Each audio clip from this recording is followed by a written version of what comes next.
शकतासुर की मौत के बाद कंस का गुस्सा 7वें आसमान पर था। उसने समझ लिया था कि वो बालक कोई आम इंसान नहीं है, इसलिए साधारण तरीके से उसे मारना नामुमकिन है। वो बालक जमीन पर तो बच गया, लेकिन क्या वो हवा यानी एयर से लड़ पाएगा? इस बार मैं एक ऐसे असुर को भेजूंगा जो दिखाई ही नहीं देगा।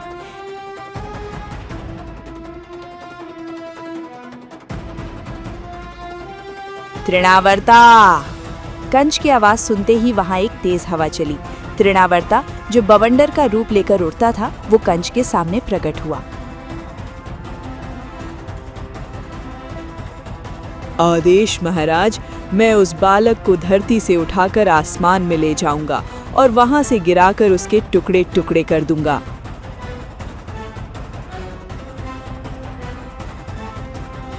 उधर गोकुल में एक शांत दोपहर थी।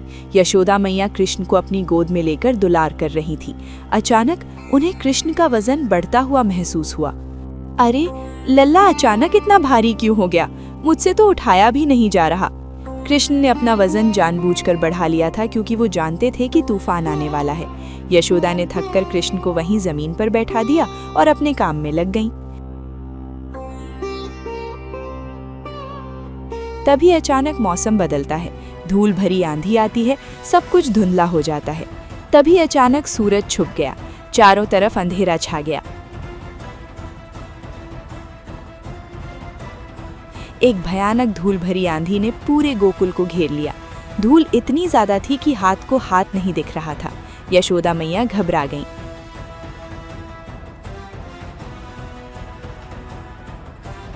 लल्ला, लल्ला कहाँ हो तुम?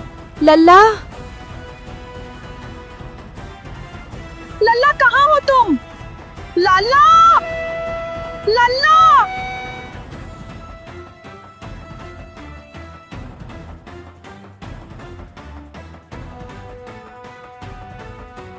उसी धूल के बीच तृणावर्ता अपने बवंडर रूप में आया।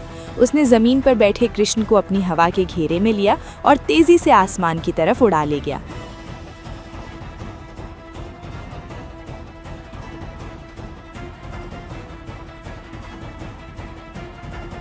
कुछ ही पलों में तृणावर्ता बादलों के ऊपर पहुंच गया।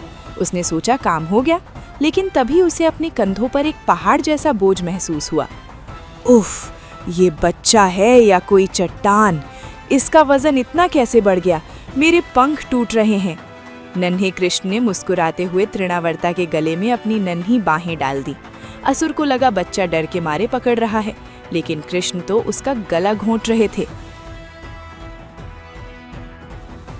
छोड़, छोड़ मुझे, मेरी सांस रुक रही है।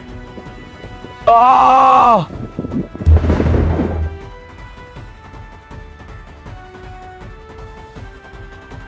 कृष्ण की पकड़ किसी लोहे की तरह थी।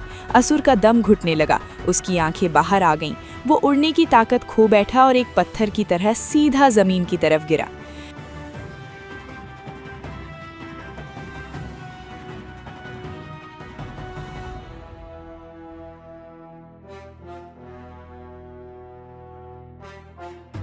धड़ाम! एक जोरदार धमाका हुआ। तृणावर्ता का विशाल शरीर गोकुल में एक बड़ी शिला पर गिरा, जिससे वो शिला भी चकनाचूर हो गई। असुर के प्राण निकल चुके थे। धमाके की आवाज सुनकर सब दौड़े।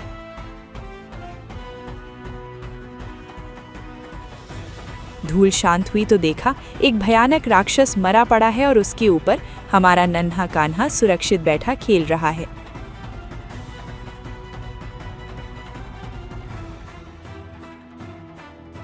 नंद बाबा ने तुरंत कृष्ण को उठाकर सीने से लगा लिया। एक बार फिर कंस की चाल नाकाम हो गई।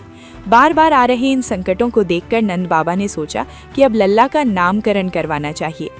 क्या नाम मिलेगा इस अद्भुत बालक को और कौन करेगा नामकरण? देखिए अगले एपिसोड में गर्गाचार्य का आगमन और श्री कृष्ण का नामकरण। हे कृष्ण, तुम ही मेरे आराध्य हो।